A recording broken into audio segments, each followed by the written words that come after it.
Europe 1, 7h39.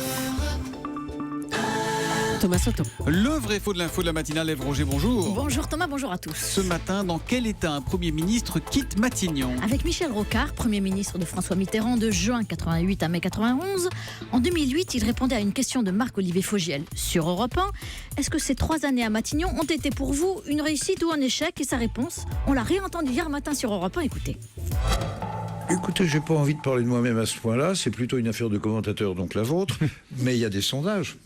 Et je suis l'unique Premier ministre qui soit parti de Matignon avec des sondages de popularité encore à 50%.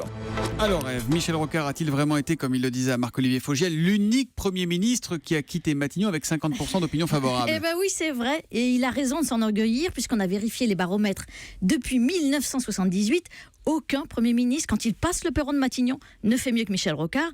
Alors il y a ceux qui font quand même de très bons scores. Laurent Fabius en 85, 44%, Jacques Chirac en 87, 48%, ou encore Édouard Balladur en 95%. Et les... en 95, ouais. 47%. 47%. Et les plus impopulaires alors, Ève? Eh bien, je vous en citerai 2 pour ménager les susceptibilités. D'abord Édith Cresson en avril de 92. C'est elle qui avait succédé à Michel Rocard. Absolument, 22%.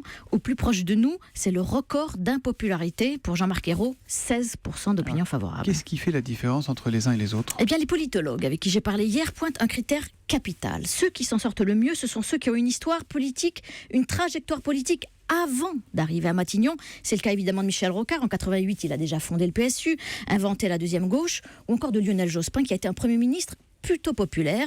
Eux, contrairement à Jean-Pierre Raffarin ou Jean-Marc Ayrault, n'apparaissent pas comme de simples exécutants, de simples fusibles dans la main du président.